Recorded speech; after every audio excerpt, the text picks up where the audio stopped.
Muy buenas a todos los miembros de la comunidad. Estamos acá otra vez un día viernes para charlar un poco de lo que pasó esta semana y de cómo podemos continuar de cara a lo que viene. Una semana que fue corta, pero que estuvo muy intensa en cuanto a información y a cosas que fueron pasando, teniendo en cuenta que más sobre la noche del viernes se conoció la revisión del FMI y el informe del FMI, que dejó mucha tela para cortar, y muchas cosas que fueron pasando a lo largo de la semana. Así que vamos a analizar un poco qué es lo que nos puede deparar la economía argentina en función de lo que viene ocurriendo, ¿no? Sin antes invitarte al curso que arranca el lunes, Portfolio Estratégico de Inversión. ¿Cómo parar a los jugadores en la cancha? Así de corta, chicos. ¿Cómo vas a parar a los jugadores en la cancha para que te defiendan el partido o para que puedas lograr la mejor revalorización de tu cartera? Yo siempre digo que, si bien en mi portfolio de inversión hubo activos muy ganadores, hubo activos muy, que han hecho una revalorización muy linda, la que le da sentido a todo lo que pasa es la cartera, a la rentabilidad anual que puedo conseguir. Y esa rentabilidad anual se logra con la equilibrada distribución de los jugadores, con la agresividad que hay que tener en el momento en que hay que tenerlo, con la prudencia que hay que tener en otros momentos, con la lectura de los momentos para armar posiciones. Así que están todos invitados. Lunes arranca, y yo siempre digo, ¿quieren saber cómo es el curso?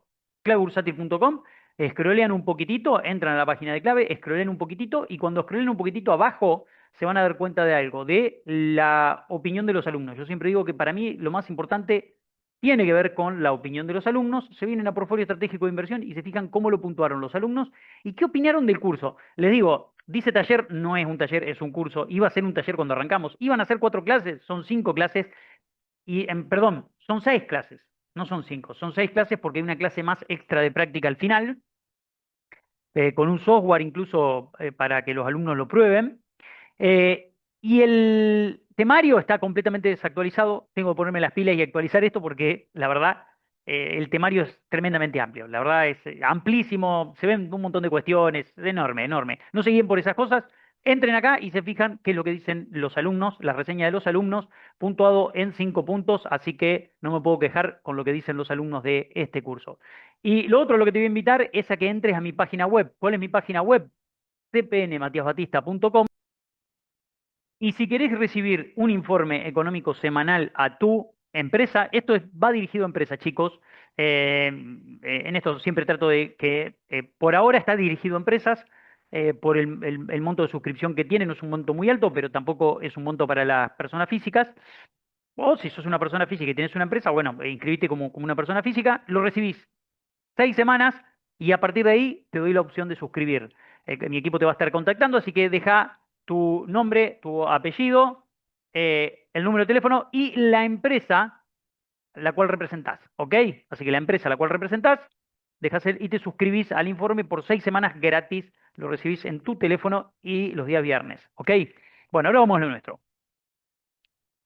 ¿Cómo podemos titular la columna de hoy? ¿Cómo podemos pensar la columna de hoy? Bueno, a mí me parece que el dato más importante es que el gobierno parecería que logró recuperar la agenda. Esa agenda que en los últimos 2 meses estuvo muy complicada y muy cuesta arriba para el gobierno, pero muy, espérame un segundo. Bien, está bien. Muy cuesta arriba para el gobierno, muy golpeada, muy complicada por el caso de Adorni, por todo el quilombo que se generó con el caso Adorni. Después, la pelea de los Menem, Caputo y toda esa cuestión que le hizo mucho daño al gobierno y mucho daño a la imagen, que si bien distrajo un poco a la gente del quilombo económico que hubo en este primer trimestre del año, nosotros decíamos hace 3 semanas, ¿tocó piso la economía? Nos preguntábamos eso. Vamos a ir viendo variables a ver si tocó piso, decíamos.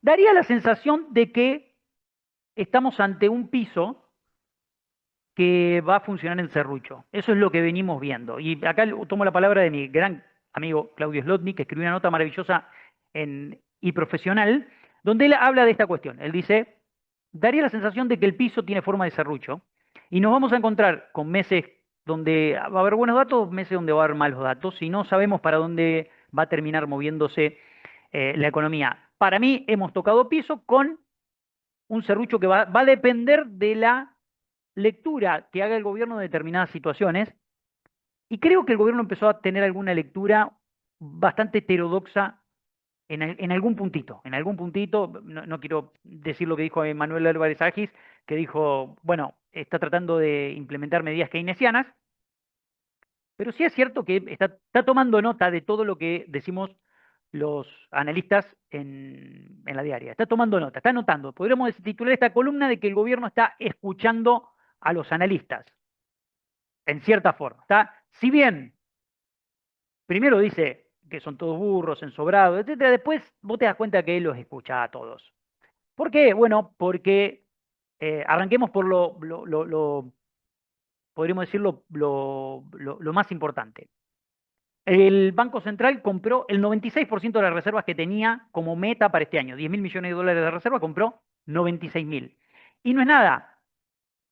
En toda esta compra fuerte de reservas que hizo el Banco Central, hoy estamos grabando jueves a la noche, hoy compró récord 417 millones, si mal no recuerdo, 447 millones compró hoy. Está cumpliendo con las metas de los 10.000 millones ya en esta fecha. Y ustedes van a decir, bueno, ¿le falta mucho todavía a la liquidación de cosecha? Bueno, la verdad es que todavía no arrancó del todo. ¿En qué sentido no arrancó del todo? Le falta mucho todavía a la liquidación de cosecha. Yo le voy a mostrar un gráfico de portfolio personal de inversiones que muestra que la liquidación de soja y la liquidación de maíz, que es esto que ven acá, ¿no?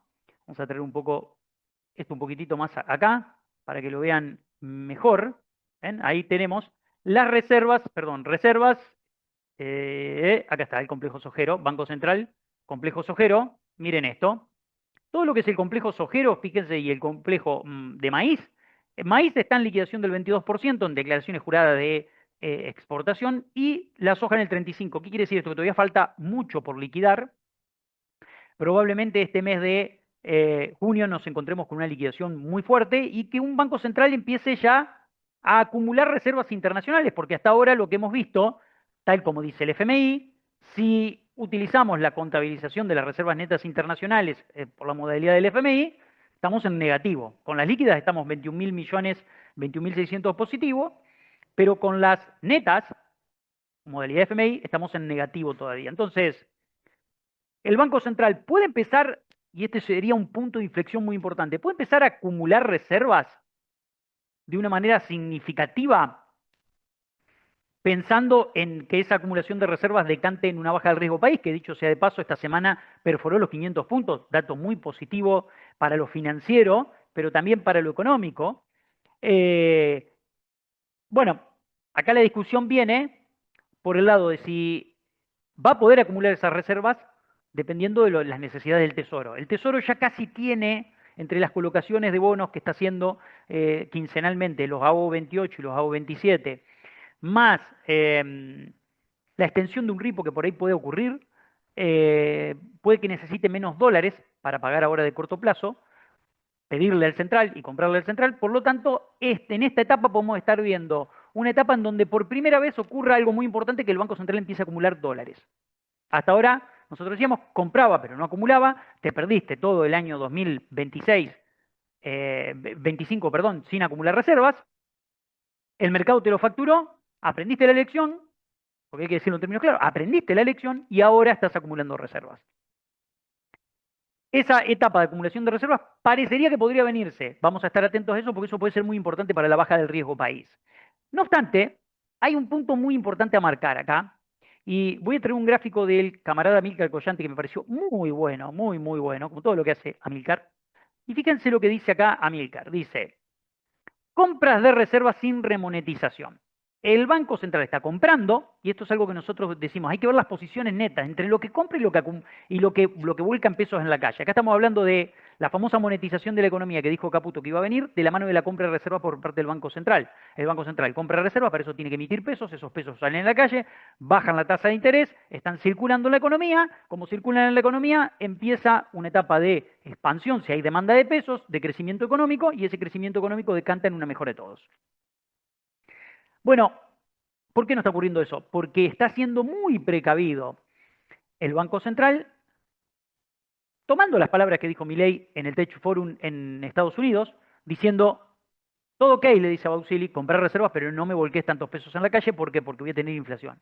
Como el dato de inflación dio mal, y es uno de los grandes problemas que tiene el gobierno, Cada vez que el Banco Central emite por compras, compró 12 billones, emitió 12 billones de pesos, hasta ahora un poquitito más con esto, fíjense lo que destruyó, o sea, lo que sacó, porque por un lado compra y por el otro lado saca, de dos formas saca. Primero, cuando el Tesoro le compra al Banco Central dólares, le está entregando pesos, los saca de circulación y recibe dólares. Y cuando, esto es vía superávit, podríamos decir, lo saca vía superávit, y la esterilización que hace el Tesoro cada vez que coloca deuda cada 15 días. Cada vez que coloca deuda cada 15 días, la historia era que no se iba a renovar el 100% de lo que vencía, se iba a renovar menos. Como se renueva menos, como se iba a renovar menos, expandía la base monetaria, expandía los pesos en la calle, bajaba la tasa de interés, era proactivo para la economía. Eso no está ocurriendo. Cada vez que hay una licitación, esta fue la del día miércoles, miren lo que hace el Banco Central. Saca pesos del mercado. ¿Cómo me doy cuenta? Rollover del 114%. Cada 100 que vencían, sacó los 100, renovó los 100 y sacó 14,36 pesos. ¿Cuál es el problema de esto? Que esos 14,36 pesos, más los que viene sacando en cada licitación, más o menos en promedio en cada licitación el rollover es del 125%. Supongamos que en promedio estamos en el 20, ¿no? Tachemos el 15. Ese 20, ¿a dónde va? A la montaña del ECAPS. ¿Y va a dónde? Acá. Entonces, la deuda crece en pesos y la montaña de vencimientos en pesos, que puede después, eventualmente, el año que viene, correr al dólar, es cada vez más alta. 494 mil millones de dólares medida es la deuda en dólares y en pesos. Lo que debemos en dólares y lo que debemos en pesos. Por lo tanto, creció 11 mil millones de dólares la deuda de marzo a abril.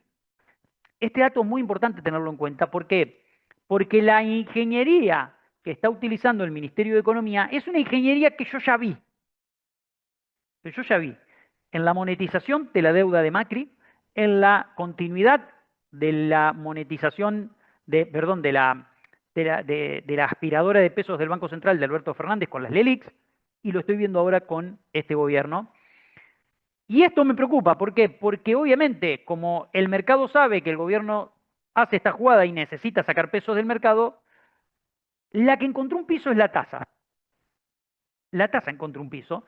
Ustedes fíjense que en algún momento testeó un valor más bajo, pero la tasa estaría encontrando un piso. De hecho, en algún momento se llegó a licitar al 22, me parece, o al 23. Entonces, ¿qué es lo que está pasando? Bueno, hay un piso, parecería, en la tasa, cosa que yo vi varias veces ya. Lo vi en el 2017 con Sturzenegger, el piso de la tasa, lo vi con el presidente del Banco Central en la época de Alberto, ahora se me fue el nombre, cuando empezó a bajar la tasa y tocó el 23, 24, pum, de vuelta para arriba la tasa. Entonces, me parece que acá hay algo para anotar, ¿no? En el anotador del gobierno me parece que hay algo para anotar. Dicho esto, no deja de ser muy positivo que el Banco Central acumule reservas, ¿está claro? Y que a partir de ahora pueda acumular genuinas, no que el Tesoro le saque todo el tiempo reservas comprándole para pagar deuda. Daría la sensación de que el gobierno ya tiene el dinero para pagarle a los bonistas ahora en julio, por eso el riesgo país comprime también, pero hubo un conjunto de datos del FMI que abrieron un par de interrogantes. Lo primero, el FMI enfría la inflación de baja de la expectativa de baja de inflación de 2 a 3 años. Dice, van a ir a un dígito. Esto significa que el gobierno tiene que atravesar los próximos 20 meses con una inflación de 2 dígitos y probablemente arriba del 20. Obviamente, esto golpea en el corazón del programa, porque el programa necesita que la inflación colapse, lo dijimos acá 1000 veces. Si la inflación no colapsa, la acumulación de inflación en dólares es altísima, con un tipo de cambio estable, y además con un tipo de cambio estable con el que ya no necesitas intervenir tan fuerte del carry trade subiendo fuerte la tasa, porque la estructura externa de aporte de dólares, fruto de energía, minería y agro, te está permitiendo, te está produciendo una especie de enfermedad holandesa, que para los que no saben qué es la enfermedad holandesa, Mar del Norte en Holanda descubre, por allá en el 60, yacimientos de gas muy importantes, viene una afluencia de inversiones, una lluvia de inversiones a ese país, entra una enorme cantidad de dólares, se vende para comprar moneda local, revaloriza la moneda local, destruye la industria nacional holandesa. Se llama enfermedad holandesa. Entonces, hecho este paréntesis, cuidado con la enfermedad holandesa y el riesgo del atraso cambiario. No lo digo yo, lo dice el FMI. El FMI dice, El dólar no está en equilibrio. Hay riesgo de atraso cambiario y enfermedad holandesa. Las reservas son débiles. La deuda externa es elevada por los 35.000 millones que vencen de acá al fin del mandato de Milei. Hay riesgo de competitividad para la industria. Sugiere abandonar el uso rígido del ancla cambiaria que tiene el gobierno por un esquema más consistente, dice. Está hablando de un tipo de cambio quizás más flotante. Habla de la necesidad de acumulación de reservas orgánicas, que es lo que acabamos de decir. Nosotros acabamos de decir necesidad de acumulación de reservas orgánicas por parte del Banco Central, que a partir de ahora parecería que podría ocurrir esa etapa. Veremos, porque quizás el gobierno no quiere, baja el ritmo de compras porque no quiere monetizar, porque tiene miedo de que se siga creciendo la deuda. Esto que yo digo, emitís por acá, te sube la deuda por acá, porque sacás peso del mercado. Veremos, esto no está dicho. Y habla de una reforma impositiva estructural. Dice que Argentina tiene déficit fiscal si contabilizamos los intereses de la SLECAP, cosa que nosotros acá lo venimos diciendo de hace tiempo. Ahora que lo dice el FMI, bueno, el gobierno hace silencio, obviamente, porque le tiene que pedir plata, pues si no diría que es un econochanta, etcétera, etcétera. Y le pide un par de cosas. Dice, hay que bajar el impuesto al cheque e impuesto a la ganancia para las empresas. Yo coincido que el impuesto al cheque es un impuesto obscenamente distorsivo, obscenamente distorsivo. Creo que la retención de ingresos brutos es obscenamente distorsivo también, que hay que discutir un nuevo régimen impositivo en la Argentina, pero esto no puede ser sobre la espalda de los monotributistas y los trabajadores. Vamos a dejarlo en claro, porque ¿qué le pide el FMI? Aumenta impuestos a las ganancias para los trabajadores, lo cual te va a pegar en el consumo, te va a agravar la situación económica, y a los monotributistas, bueno, equiparalos con un trabajador en relación de dependencia. Ok. Entonces piensen que impositivamente, entre todo lo que tenés que pagar por un trabajador en relación de dependencia, tenés un 50%. O sea que, ¿cuál va a ser el número que va a terminar pagando un monotributista? ¿Un palo de monotributo? ¿Un palo y medio en las categorías intermedias y 4 o 5 palos en las categorías más altas? No tengo idea. Esto no estoy diciendo que va a ser así, pero lo que estoy diciendo es que le está pidiendo que lo equipare. ¿Qué significa? Bueno, lo lleve mucho más arriba, ¿no? Fíjense cuánto aporta un empleado en relación de dependencia por un sueldo de 2 millones y eso sería una categoría baja de monotributo. Entonces, cuidado con este aspecto, porque me parece que el gobierno dijo que se va a tomar un tiempo para analizar esta cuestión, pero que lo quiere tener listo este año. Bueno, es un viejo anhelo del FMI, porque el FMI dice, bueno, no es sustentable esto. ¿En qué sentido? ¿Cómo haces para pagar todas las jubilaciones que tenés que pagar con un núcleo de trabajadores muy pequeño? Vos necesitas sumar aportes. Entonces, sumar aportes por impuesto a la ganancia, sumar aportes de monotributistas. Otro de los puntos muy importantes que les quiero traer tiene que ver con esto. Se conocieron datos estas semanas que confirman la historia del serrucho. Traje los datos de serrucho económico de la semana, no son datos que hice yo, son datos que hicieron los colegas, pero me pareció muy importante traer esta información. Miren lo que pasó con la producción de autos, cayó 17.3. Créditos prendarios, esto es abril, 14.5, venta de autos menos 12%. La venta de autos viene muy mal, como también la producción de autos. Viene muy, muy mal. Los costos en dólares se fueron por las nubes para las empresas y esto es no solo un golpe muy fuerte a la industria de este sector, sino también a todo el colateral que genera esta industria. Cuidado con eso.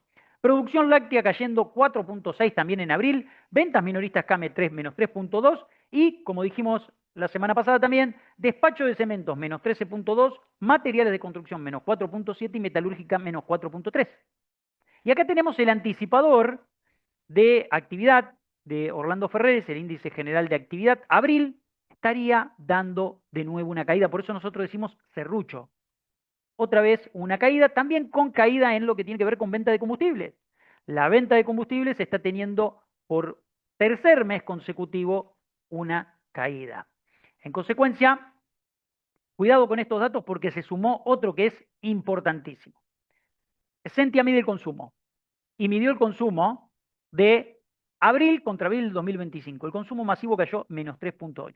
Pero fíjense, supermercados menos 4.5, autoservicios 3, farmacias, kiosco, almacenes y mayoristas, todos cayendo casi en un 5%, excepto e-commerce, que es el 40% año contra año. En lo que va del año crece un 33.6%.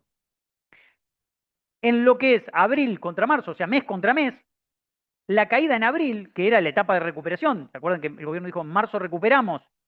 Fíjense lo que pasó en abril, menos 4.7 el consumo masivo total, menos 4.5 supermercados, 9.4 farmacias, 2.2 autoservicio independiente, kiosco menos 6, menos 4 y e-commerce, también cayó e-commerce. Esto es llamativo lo de e-commerce. En lo que va del año, caída menos 3, menos 5, etcétera. Fíjense, 33% el e-commerce. Y acá muchos dicen, hay economistas que dicen esto, lo que pasa es que el e-commerce compensa. ¿Qué va a compensar? Estamos hablando de términos porcentuales, chicos.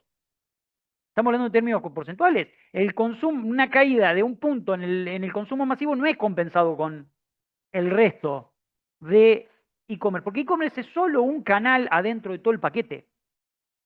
Es solo un canal que viene creciendo muy fuerte por la incorporación de las tecnologías en las manos de todos nosotros y por la confianza y además por el desplazamiento de competencia que está haciendo Mercado Libre con una penetración muy agresiva que haces clic y mañana te des el producto en tu casa. Entonces, ya es lo mismo, hasta es más cómodo comprar desde tu casa.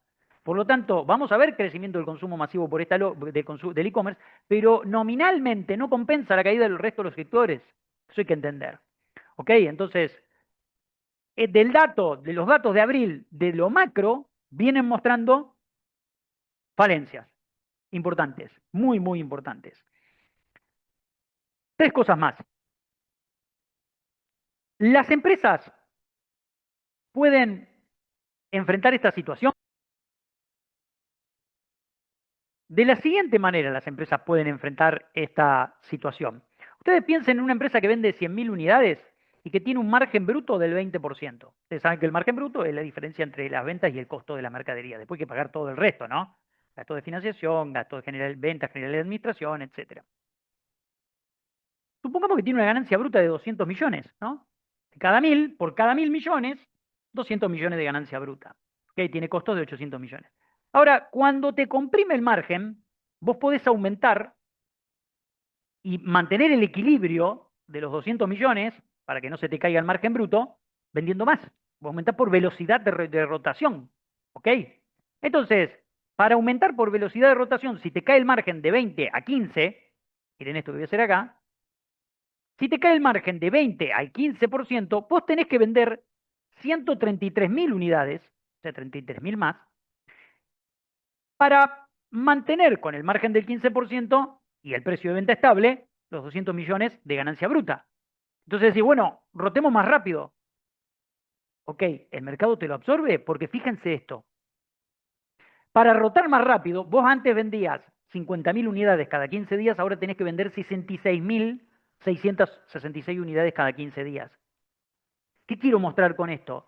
Que acá tenés un problema porque la situación actual no te permite resolver el problema de los márgenes con mayor rotación. Y como no lo podés resolver con mayor rotación, porque al contrario, tenés menor rotación, la ganancia bruta se te destruye. Y como se te destruye la ganancia bruta, no podés mantener ni la de 200 ni la de 150 menos. Se va para abajo la ganancia bruta. ¿Y eso qué genera? Eso genera situaciones como las que estamos viendo. Empresas que achican y no encuentran el piso, empresas que presentan concurso preventivo de acreedores, empresas que están en una situación muy compleja y delicada. Entonces hay que entender que la dinámica y la realidad de las empresas está vinculada a esto. Te suben los costos fijos, te suben los costos variables, te comprime el margen. No podés trasladar a precios, porque una de las formas de resolver es o mayor velocidad o traslado a precios. No podés trasladar a precios porque te abren lo importado. No podés rotar más rápido porque destruiste el salario disponible.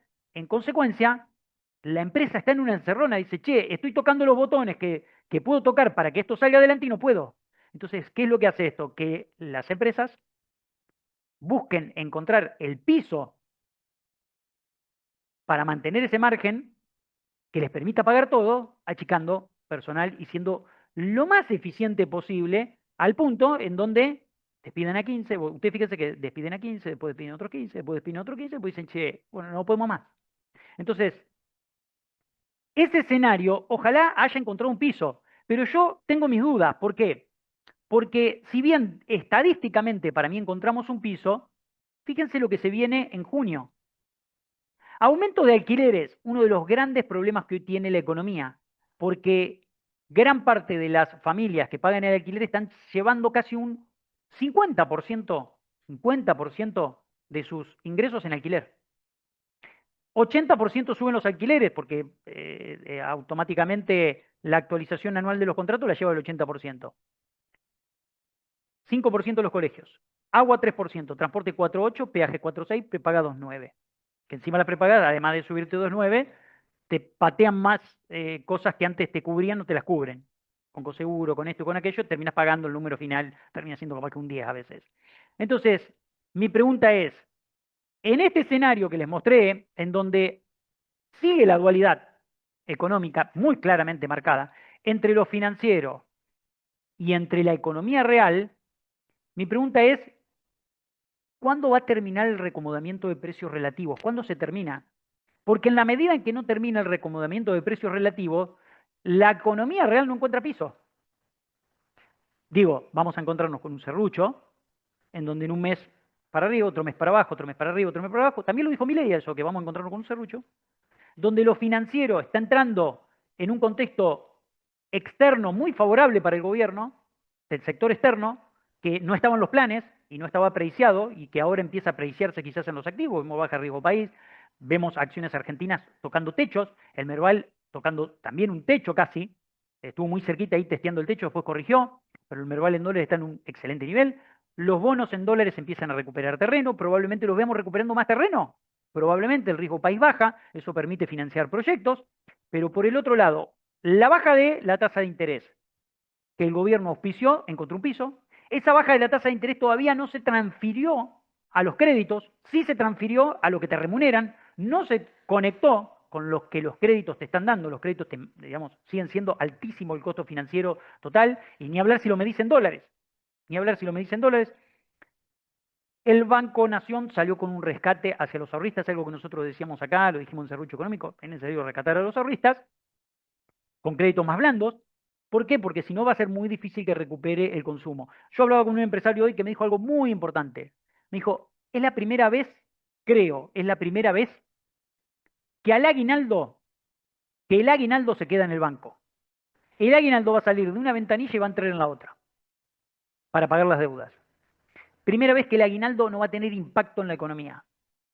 Ojo con ese dato porque es un dato que no lo había pensado, que no lo había analizado y en una reunión con un empresario me dijo, va a pasar esto. Y tiene razón, tiene razón. Consecuencia, como decimos, datos macro financieros muy buenos, datos económicos que siguen demostrando que el piso es estadístico, que desde el punto de vista macro hay muchas cosas todavía para analizar y para ver cuándo puede venir esa recuperación. Y hay una decisión de seguir corrigiendo precios relativos que no sé hasta dónde aguanta el bolsillo. Ahí. Hasta dónde va a seguir profundizando la caída en determinados sectores. Porque obviamente cuando el bolsillo aprieta, alimentos va a seguir, porque tenés que demandar alimentos, determinados servicios no te puedes escapar, pero el resto, el resto de los productos se van a empezar a recortar. Recortás salidas, recortás vacaciones, recortás todo lo que sean pilchas, zapatos, etcétera, y todos esos sectores van a estar, me parece que mucho más tiempo buscando un piso. Entonces, hay sectores que ya encontraron pisos, energético, minero, agroexportador, financiero, esos son sectores que están creciendo. Hay sectores que ya encontraron un piso, hay otros que no está claro que hayan encontrado un piso, y hay otros que van a encontrar un piso dentro de un tiempo largo. Esto que acabo de decir es muy importante, ¿eh? Digamos, podemos dividir a los sectores o al piso en 4 lugares. Los que rebotaron, los que ya encontraron piso, los que encontraron piso y están ahí serruchando, y los que todavía no encontraron piso. Así está la macro hoy. Conclusión, puntos positivos, récord de reservas, récord de compra de dólares, peligro en el aumento de la deuda que hace el gobierno para monetizar esas reservas, que puede ser un velociraptor que después le ataque el dólar, no digo en este segundo semestre, sino cuando llegue la elección, si el escenario se pone complejo. El FMI advierte de riesgo de atraso cambiario, de riesgo de enfermedad holandesa, de que ahora tiene que acumular reservas el Banco Central, no solo comprar. Habla del riesgo de la competitividad de la economía, habla de que el superávit no sería tal si se contabilizarían los intereses de las LECAPs, habla de una reforma impositiva y para cerrar, me parece que lo más importante a tener en cuenta para el gobierno es que viene el Mundial.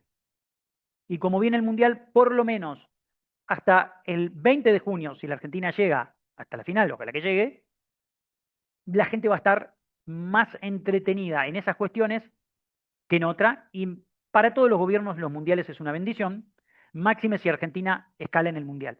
Por lo tanto, podemos decir que las dos noticias más importantes para el gobierno vienen de ese lado, ¿no? De sector del Banco Central comprando dólares, del riesgo país bajando, de las acciones subiendo, de los bonos subiendo, lo financiero en una sintonía, lo económico claramente en otra, pero daría la sensación de que las dos cuestiones más importantes, o los dos drivers más importantes, es que el gobierno recupere la agenda, y de hecho está recuperando la agenda legislativa, y que se viene el Mundial. Entonces, me parece que ahí están dos aspectos de los más importantes. Los dejo, los que se quieran suscribir al canal, denle like, suscríbanse, pueden comentar acá abajo, después les contestamos, no hay ningún problema. Sé que vienen muchos kirchneristas, antikirchneristas, libertarios, no libertarios a ver este canal.